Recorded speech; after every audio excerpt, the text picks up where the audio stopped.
via WebEx, Senator Blackburn.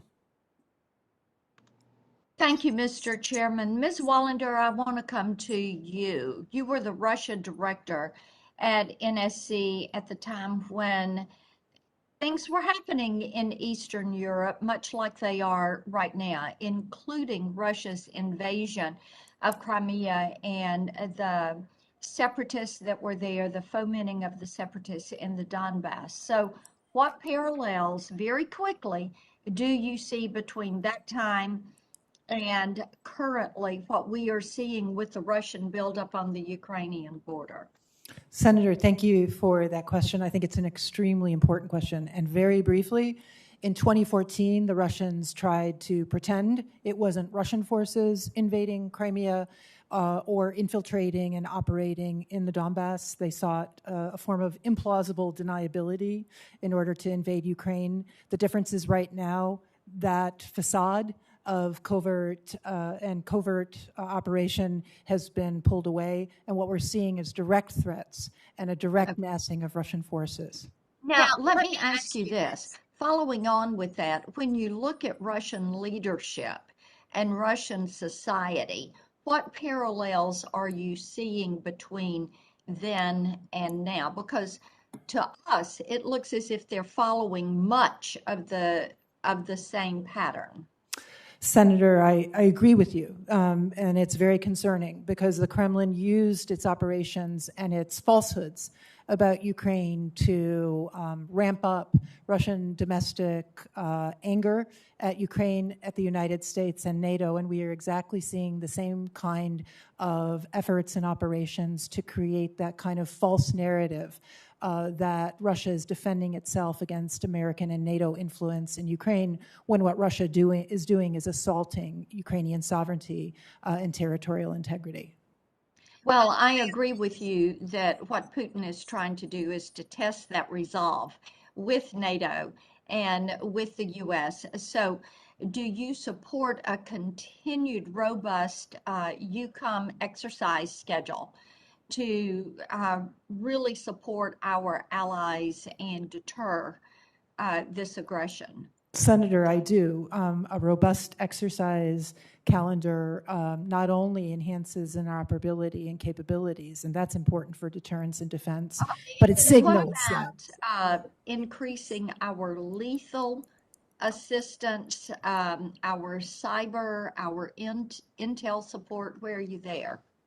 Senator, I believe that the heightened Russian threat and its willingness to deploy those forces and to sable rattle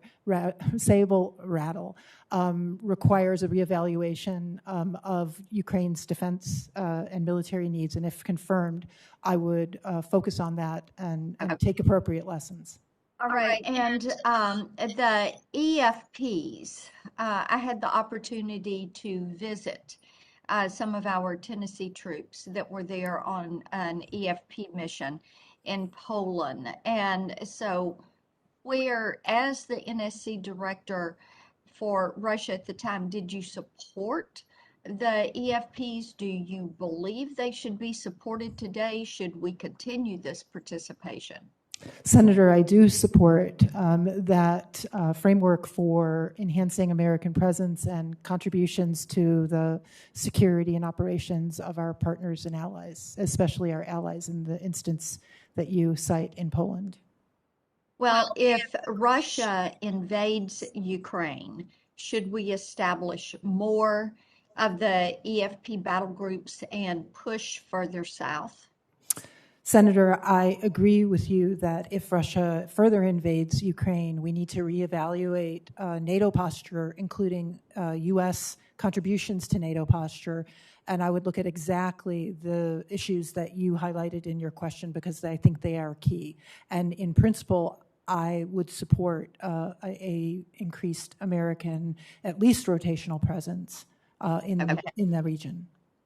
I'm going to run out of time, but I did want to ask you about the parallels that you see between Russian and Chinese interest in the Ukraine, if you could speak to that. Well, I believe, Senator, that Russia and China share a priority goal of undermining the U.S.-led network of norms and rules that govern global security and ensure the security of so many countries. And so while China may not have a direct stake in Russia's aggression against Ukraine, I believe China watches carefully when the United States and when the international community do not stand up to the principles of the UN Charter and do not defend the rights of countries to choose their own futures, including their alliances.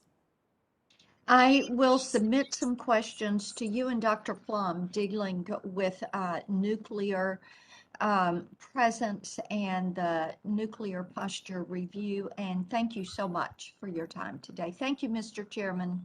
Thank you, Senator Blackburn. Senator Kane, please. Thank you, Mr. Chairman, Ranking Member Inhofe, and congratulations to the